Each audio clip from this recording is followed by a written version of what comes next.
Daybreak arrives. The heavy gloom of night still hangs over Jerusalem's sky, but the streets are already beginning to stir. You stand in a city that never truly rests, and least of all, during this season.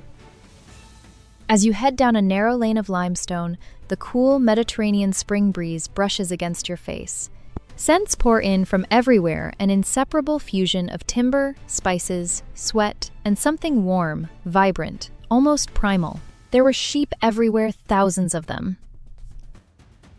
It is the year 33 AD, and you are in Jerusalem, a city on the verge of bursting not from fighting, not quite yet, but from the crowds.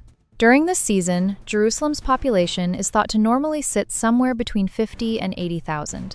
When the Jewish Passover feast, Pesach, came around, the city's numbers could swell to 3 or perhaps 4 times that size.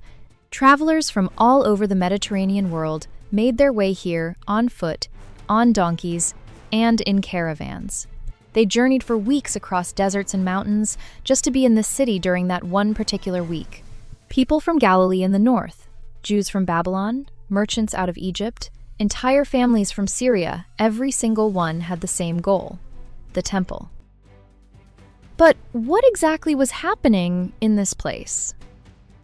What did these people do, eat, feel, and worry about?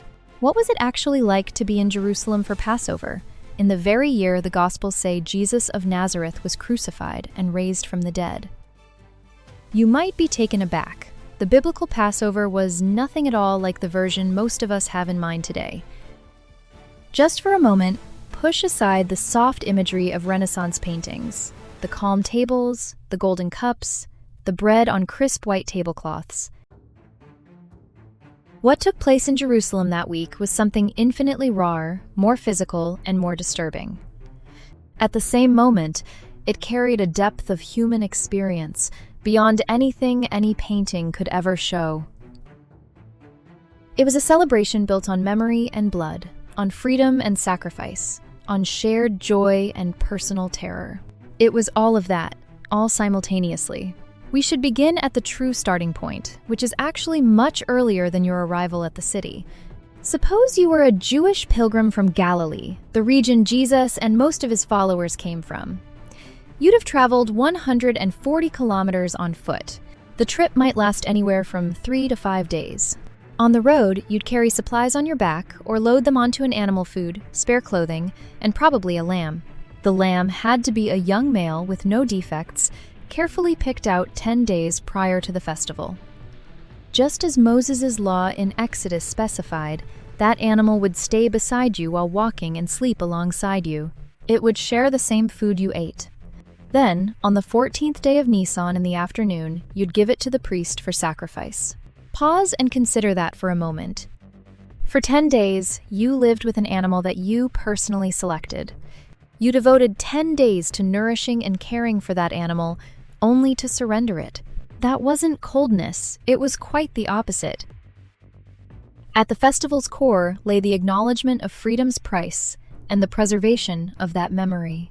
During the last night in Egypt, each Hebrew household had marked its doorposts with lamb's blood, and that event was over 1,000 years earlier than then. They did so in order that the angel of death would spare their houses. The death angel would bypass their homes.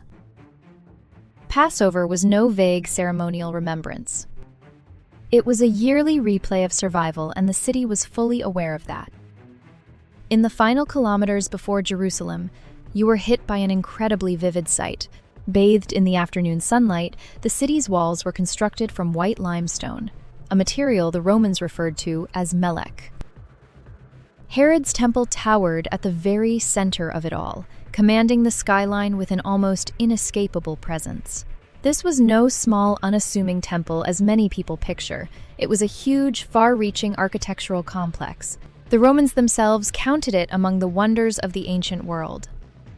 The outer stones were massive, some longer than 12 meters and weighing hundreds of tons. Gold covered the whole front facade. On a crisp morning, when the sun rose over the Mount of Olives to the east, the reflected glare was blindingly bright.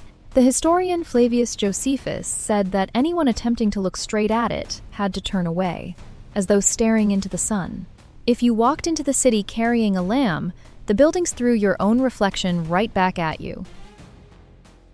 Inside the walls, the lower market streets were alive with the purposeful chaos of a city and festival.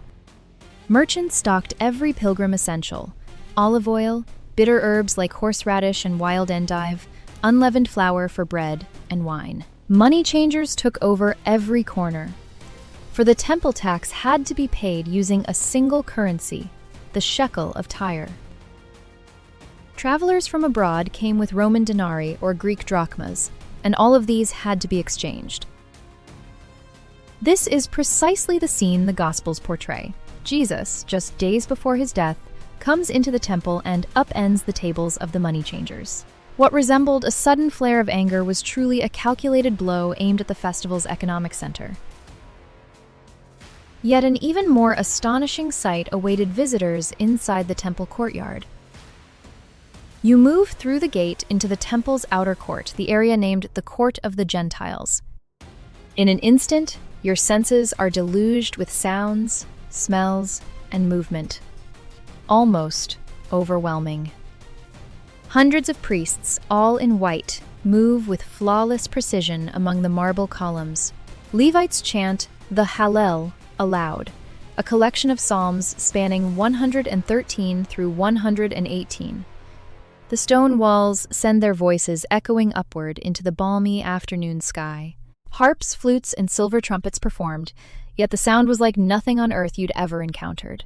For no other spot on the planet resembled it, and there was actual blood. Quite literally.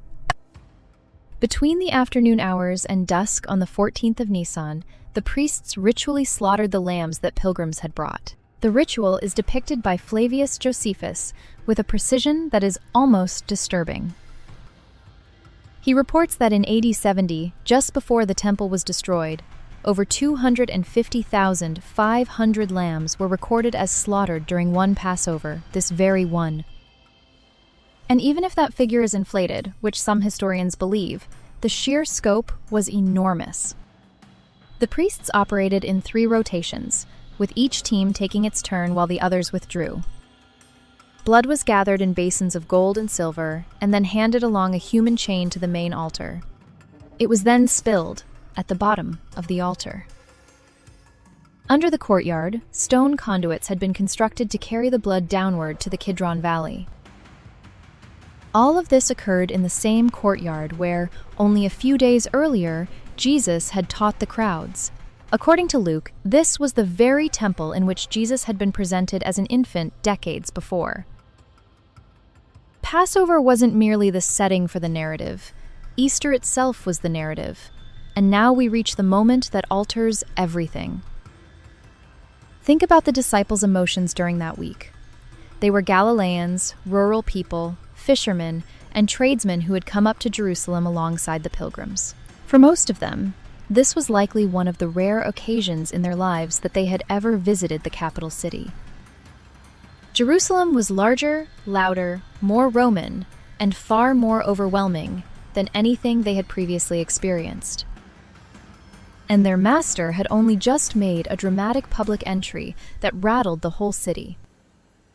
As all 4 Gospels tell it, Jesus' ride into Jerusalem on a donkey wasn't the modest, low-key act people often imagine. Rather, it was a deliberate political and religious declaration. Many centuries before, Zechariah the prophet had recorded that the king of Israel would come into Jerusalem on a lowly donkey, ushering in salvation. Anyone familiar with the Bible and in Jerusalem during Passover, virtually everyone was instantly grasped the significance. People laid their garments on the road and waved palm fronds, an act that in the Jewish culture of that era was set aside for monarchs and deliverers. They cried out, "Hosanna," a term that translates to "Save us now," a shout charged with political and messianic hopes. He would find out. From the Antonia fortress, which loomed above the temple courtyard, Roman troops had a clear view of all that happened and could move in swiftly to suppress any disturbance.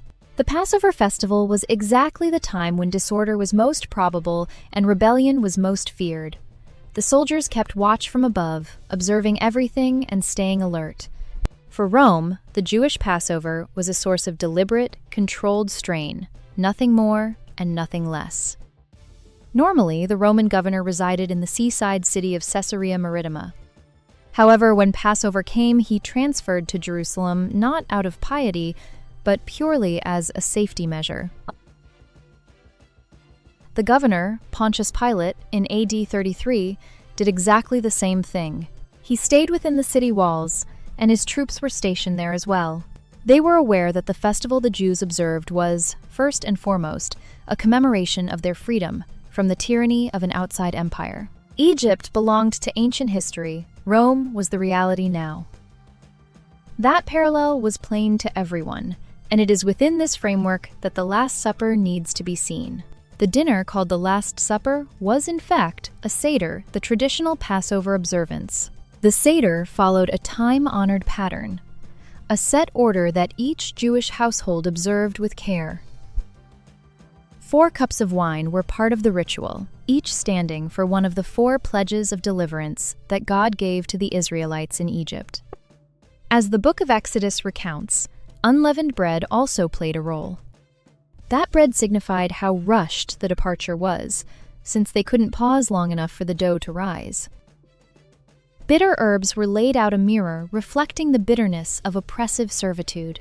Cheriset, a paste made from fruits and nuts, was served as well. It signified the clay used by the Hebrews to construct Egypt's cities with their bare hands. The lamb, meanwhile, was the centerpiece of the entire meal. As the head of the table, the father conducted the ritual by responding to the youngest son's questions. The question has remained unchanged, and Jewish people still ask it today. Why is this night different from all other nights? The answer was the full story of the Exodus, so precious, retold, lived out, and experienced as if brand new. Jesus was doing exactly that with his 12 disciples. But on that particular night, he went off script. Oh yes, he completely rewrote the script. When the 3rd cup of wine, the cup of redemption, appeared, he said things they had never heard before. Taking the unleavened bread, he announced that it was his body. Raising the cup, he said it was his blood, the blood of a new covenant. Throughout their lives, these men had heard that the blood of the Passover lamb was a sign of liberation. Watching their master take that symbolism and attach it to himself, words couldn't capture it. In that moment, it was bewildering, terrifying, and impossible to fully process. Then Judas left the room, and the night moved towards something none of them could yet discern. In the year 33, the night from Thursday to Friday was the longest night the disciples of Jesus had ever lived through. After the meal, they went out through the city gate and down into the Kidron Valley. Then they ascended to the Mount of Olives, to a location called Gethsemane, which translates to olive presses in Aramaic. The garden was full of ancient olive trees, gnarled and twisted by the passage of time. Since Jesus regularly frequented that spot, Judas knew precisely where to locate him. To grasp the significance of these events, you must visualize this scene clearly. The night was lit by a full moon. In the Hebrew lunar calendar, Passover commenced on the full moon of the month of Nisan. As a result, the Garden of Gethsemane lay under a cold, pale glow. The moonlight cast olive tree shadows on the ground, resembling reclining human forms. Jesus withdrew from his disciples to pray. In the Gospels, his sweat is said to have appeared like blood drops, a condition known today as hematidrosis. This genuine condition occurs during extreme distress, when intense emotional pressure causes the capillaries near sweat glands to rupture. Aware of what lay ahead, Jesus remained in place as Judas arrived with soldiers carrying torches and spears, a sizable crowd.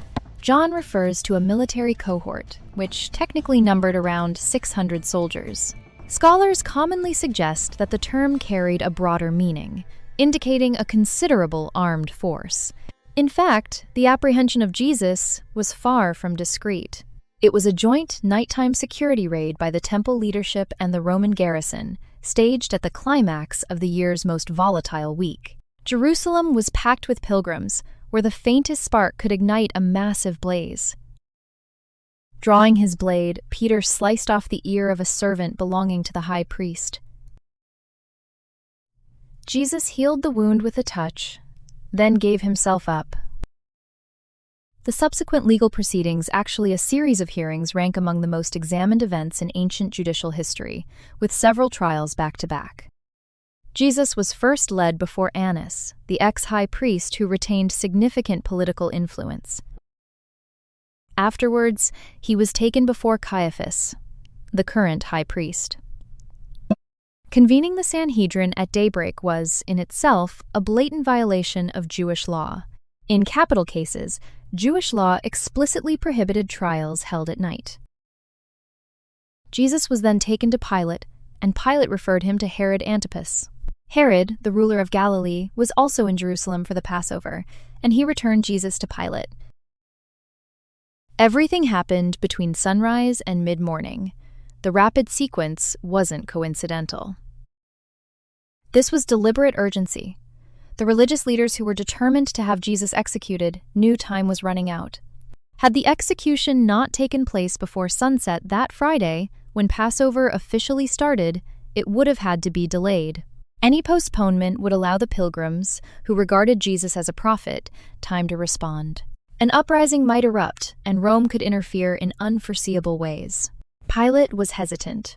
The gospel narratives are unanimous on this point. He attempted to sidestep the dilemma by invoking the Passover tradition of pardoning a prisoner.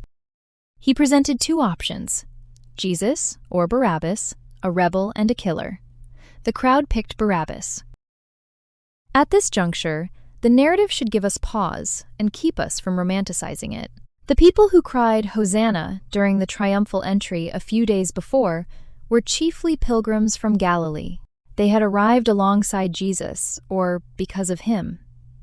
The gathering at Pilate's praetorium was another matter. It was called together and consisted of locals.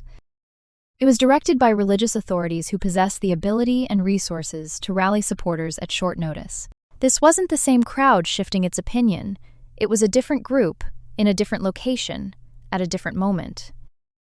The actual account carries more subtlety than a straightforward story of a volatile mob. At Golgotha, meaning place of the skull, outside the city's walls, the crucifixion occurred. Rome reserved crucifixion for slaves and non-Roman offenders. It was intended to be slow, public, and humiliating. Rome made this warning a permanent fixture along its roads and in its cities. That is how it deals with those who challenge its authority. For the disciples, witnessing their master's death in that fashion was not simply an emotional catastrophe. It was also a profound theological disturbance. According to Jewish tradition, a person hanged on a tree was deemed to be under God's curse. Years afterward, Paul of Tarsus would invoke that very verse from Deuteronomy to explain what Jesus' death meant. And then came the third day. On Sunday morning, the Gospels portray a moment of bewilderment that slowly gives way to wonder. The women, including Mary Magdalene, Mary, the mother of James, Salome, and others, came to the tomb with sweet-smelling spices to anoint the body. This step was required because the preceding Friday had given them no time to do it before the Sabbath started. They expected a corpse, but what they found instead was the stone moved aside and an empty tomb. Whichever reading you prefer, literal history, a life-altering spiritual experience, or a profound theological narrative, the resurrection transformed the course of the world.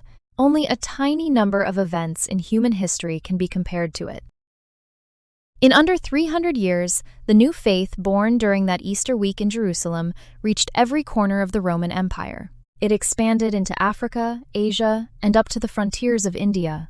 This message, first spoken in an olive grove, shining under a full moon at the high point of a festival celebrating freedom, has now come to you.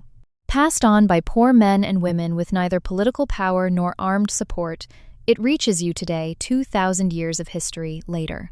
Reflect on how far that message traveled and how relentlessly it persisted.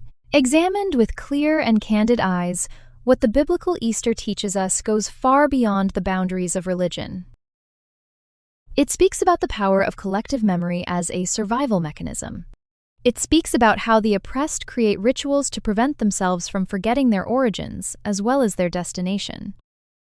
It speaks about the way a common meal, unleavened bread, bitter herbs, wine, can hold the weight of an entire identity for thousands of years.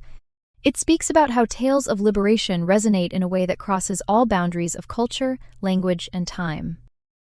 What it exposes is something more subtle, more disturbing, and far more significant. The instants that change the course of history rarely appear grand in the moment. That week in Jerusalem, there was loud celebrating among the crowds as a local preacher faced execution. Roman troops maintained order, while pilgrims journeyed back home with their possessions and the recollection of the lamb they had sacrificed. Life carried on as usual. In gardens, in burial sites, and in hushed talks, history was quietly taking shape. Fearful fishermen found it hard to comprehend what they had seen. We are constantly experiencing moments for which we still lack language. Every now and then, an unremarkable week turns out to be the turning point that some future person will look back on. Yadda, yadda. If this documentary touched you at all, leave a comment down below and share which part caught you off guard. Give this video a thumbs up to help others find it, and hit subscribe to keep up with upcoming documentaries. Interested in learning more about the ancient world? Be sure to watch our video about everyday existence in Jerusalem under Roman rule. You'll find it absolutely impossible to look away.